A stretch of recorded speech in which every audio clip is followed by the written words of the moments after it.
इरफान साहब, महकमे मौसमियात ने एडवाइजरी में ईरान की आलूदगी का तस्करा किया है। तेहरान में आसमान स्याह होने की तस्वीर वायरल हैं। क्या ये स्मॉग की कोई जदीद और ज्यादा खतरनाक शक्ल है जो जंगी हालात की पैदावार हम उसे कह सकते हैं?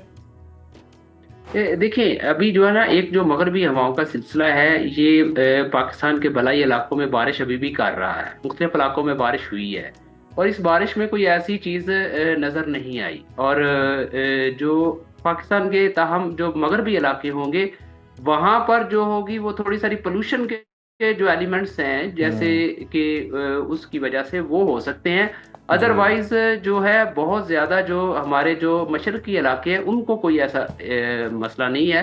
लेकिन मगरबी इलाकों में भी एक महदूद इलाके तक होगा और इसमें कोई इतनी ज़्यादा जो है ना वो कैफियत ऐसी नहीं है। सही, ऐसी कैफियत नहीं है। अच्छा इरफान साहब, साथ ही मौजूद रहेगा रिदा, आपकी जानिब आऊँगी। साइंसी तौर पर ये जहरीले ज़रात हवा के साथ कितनी मुसाफत तय कर सकते हैं और पाकिस्तान के कौन कौन से इलाके इन जहरीले मादों से मुतासर हो सकते हैं? आपके पास इस हवाले से क्या इन्फॉर्मेशन है? जी, ये जो एसिडिक रेन है जो कि हम देख रहे हैं कि बहुत सारी खबरों में है कि ईरान में हुई भी है और पाकिस्तान की तरफ ट्रैवल भी कर सकती है। उसका ये है कि पाकिस्तान तेहरान में जहाँ पर मेजर जो ऑयल स्टोरेजेस थी जिनको अटैक किया गया वो तेहरान में है, तो वो नॉर्थ वेस्ट की तरफ है, जिसका मतलब है कि पहले पाकिस्तान से पहले अफ़गानिस्तान से अफेक्ट होगा, उसके बाद पाकिस्तान की तरफ ही आएंगे। और अगर पाकिस्तान अफेक्ट होगा भी तो वो ज़्यादा हमारा बलूचिस्तान का बॉर्डर का हिस्सा अफेक्ट होगा। डायरेक्टली पाकिस्तान को ये एसिडिक रेन जो है इम्पैक्ट नहीं करेगी, क्योंकि हवाओं का रुख डिफरेंट है। लेकिन ये जो एसिडिक रेन होती है बहुत डेंजरस होती है, ईरान के लोगों के लिए बहुत ज़्यादा डेंजरस है, जो बॉर्डर पर लोग हैं उनके लिए बहुत डेंजरस है, क्योंकि इससे आपकी जल्द जल सकती है, आपके लंग्स डैमेज हो सकते हैं इससे, और आपके दरख्तों को इस पे बहुत ज़्यादा असर होता है। आपके जो समंदर में पानी में जो आपकी मछलियाँ, आपका पीएच लेवल चेंज हो जाता है, तो उससे बहुत ज़्यादा इम्पैक्ट होता है। तो ओवरऑल इसका जो इम्पैक्ट है इन्वायरमेंट पर, ईरान की हो या पाकिस्तान की हो या लॉन्ग टर्म अगर देखा जाए, वो बहुत ज़्यादा है। बिल्कुल ठीक। रिदा, हमारे साथ ही रहिएगा। इरफान साहब, आपकी जानिब आएंगे। 12 मार्च तक जिस हम सिलसिले की बात कर रहे हैं बारिशों के, इस्लामाबाद और गिरदोनवा में देखें तो यालाबारी की क्या तवक्को की जा सकती है, और क्या अगर ये यालाबारी होती है तो फ़ज़ा में मौजूद आलूदगी को ज़मीन तक लाने का सबब बनेगी? देखिए, ये जो है ना, क्योंकि ड्राई स्पेल काफ़ी अरसे से चल रहा था और एटमॉस्फेयर काफ़ी वार्म हो चुका है, तो इसमें जो हेल है, हीलिंग जो है ना, वो भी हम एक्सपेक्ट कर रहे हैं कि ये जो खिता पठवार, इस्लामाबाद, रावलपिंडी और इसके गिरदरवाह के इलाके जो होंगे, यहाँ पर हेल स्टॉर्म होने के भी चांसेस हैं। ताहम आज रात और कल जो है ना ये बारिश का सिलसिला जो है ना ये बरसेगा खिता पठवार और इस्लामाबाद और रावलपिंडी में। सही। अच्छा रिदा, आपने जिक्र किया कि समंदरी हवाएं सिंध और बलूचिस्तान में दाखिल हो रही हैं, तो क्या ये हवाएं ईरान से आने वाले जहरीले बादलों का रास्ता रोक सकती हैं? देखिए, इसका ये जो खदशा अगर जरूर है, हम लेकिन हवाओं की बात करें। जी सर। इरफान साहब, आप जवाब दे दें। जी, इरफान साहब, आप इस सवाल का जवाब मुकम्मल कर लें, फिर हम रिदा से सवाल करते हैं। जी, जी। अच्छा, ऐसा है कि ये जो हवाएं हैं जो आ रही हैं उस तरफ से, ये तकरीबन नॉर्थ की तरफ से आ रही हैं। ये नॉर्थ से साउथ की तरफ होते हुए, ये समंदर के रास्ते से होते हुए ये इंडिया की तरफ भी कुछ जा रही हैं।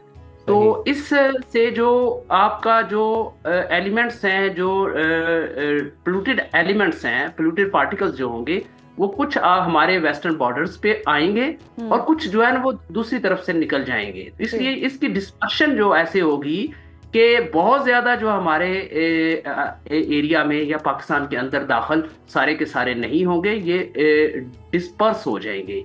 इसलिए हमने ये कहा है कि जो वेस्टर्न बॉर्डर्स होंगे वहां पर तो इम्पैक्ट थोड़ा बहुत हो सकता है, बहुत ज्यादा नहीं होगा, काफी हद तक डिसिपेट भी हो गई हैं चीजें। तो अलगरज ये जो मगरबी हवाओं का सिलसिला है, ये हमारे जो शुमाली इलाका जाते हैं, अभी भी इसने दीर, स्वात और चित्राल के इलाकों में जो बारिश की है वो नॉर्मल बारिश जो पहले बारिश हुआ करती है, उसमें कोई ऐसी हमें कोई ऐसी चीज नहीं मिली, रिपोर्ट्स नहीं आई ऐसी कि कोई डिफरेंट कोई चीज बारिश हो रही है। तो अभी भी जो है ना वो बारिश चल रही है, तो इसमें कोई ऐसी चीज नजर नहीं आई। सही। अच्छा रिदा, आपकी जानिब भी आएंगे, जिस तरह से जिक्र भी हो रहा है कि हवा में इस तरह के ज़रात होंगे, वो शामिल होंगे और फिर ईरान की तरफ ये रेन हो सकती है, ये किस तरह से सारा कुछ प्रोसेस होगा और तेज़ाबी बारिश में तब्दील हो सकता है? जी, ईरान में क्योंकि हमने देखा है कि ऑयल रिफाइनरी, ऑयल स्टोरेजेस को अटैक किया गया इसराइल की तरफ से, तो उसकी वजह से जो धुआं उठता है उसमें हवा में आपका जो सल्फर डाइऑक्साइड और नाइट्रोजन डाइऑक्साइड है वो निकलते हैं। जब वो पानी के अंदर मिक्स होते हैं, वाटर ड्रॉपलेट्स के अंदर मिक्स होते हैं, तो वो सल्फ्यूरिक एसिड और नाइट्रिक एसिड बन जाते हैं, जिससे एसिडिक रेन होती है। और इसके जो इम्पैक्ट्स हैं वो मैंने जिस तरह पहले भी बताए हैं, वहाँ पर ईरान में, तेहरान में स्पेशली देखा गया है कि एसिडिक रेन हुई भी है। इसके इम्पैक्ट्स यही होते हैं, एक तो लॉन्ग टर्म इम्पैक्ट्स होते हैं आपकी हेल्थ पर, आपके लंग्स पर, आपके एयर पोल्यूशन बहुत ज़्यादा इससे ज़्यादा ख़राब होती है। लेकिन इमीडिएटली जो आपका होता है, क्योंकि जितनी ज़्यादा आपकी एसिडिक रेन होगी उसमें आपके जिस तरह पानी में आपके जो मछलियाँ हैं उस पर बहुत ज़्यादा इम्पैक्ट होता है इसका। आपकी जल्द जल सकती है इससे इंसानों की, आपके दरख्तों को बहुत ज़्यादा इम्पैक्ट होता है, आपकी बिल्डिंग्स, ओवरऑल जो आपका इन्वायरमेंट है वो बहुत ज़्यादा एसिडिक, टॉक्सिक हो जाता है। और उसकी वजह से हम देखते हैं कि लॉन्ग टर्म भी इसके इम्पैक्ट होते हैं और इमीडिएट भी इम्पैक्ट्स होते हैं, जो कि ह्यूमन हेल्थ के लिए, गिवन इस रीजन में ऑलरेडी एयर पोल्यूशन का इतना ज़्यादा मसला है, क्लाइमेट चेंज का इतना ज़्यादा मसला है कि उसके बिल्कुल इम्पैक्ट्स ये रिदा मसाइल मल्टीप्लाई मौजूद हैं। क्लाइमेट चेंज का भी मसला पाकिस्तान को दरपेश है, इस पर भी आपका कमेंट चाहेंगे कि एसिड रेन या तेजाबी बारिश का तस्वुर जो है ये पाकिस्तान के लिए कितना नया है, और साथ ही ये जानदार चीज़ों खुसूसन दरख्तों और फसलों को कैसे मुतासर कर सकती है?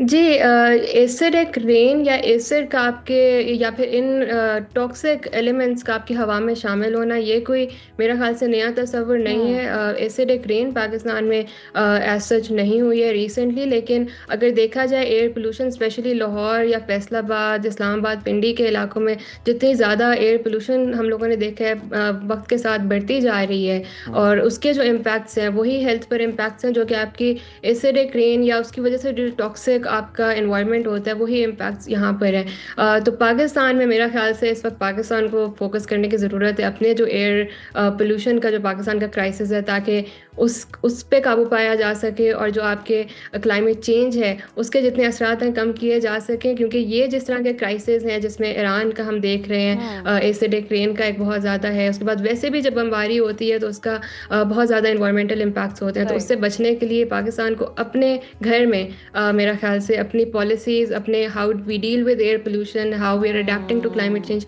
उस पर फोकस करने की ज़रूरत है। सही, हुकूमत को अपने माहौल पर फोकस करने की ज़रूरत है। इरफान साहब, दर्जा हरारत में 3 से 4 डिग्री की कमी क्या स्मोक जैसी कैफियत पैदा करेगी, या बारिश जो है वो फ़ज़ा को साफ़ कर देगी? देखिए, बारिश जहाँ पर होगी वहां पर वो फिजा को साफ कर देगी। जो हमारे जो बलाई इलाके हैं, जहाँ जहाँ बारिश हो रही है वहाँ हमारा पोल्यूशन जो है ना वो कम होती जाएगी। लेकिन अगर ये सस्टेन करती है ज़्यादा देर तक, फिर खुश्क मौसम रहता है तो फिर पोल्यूशन हो जाएगी।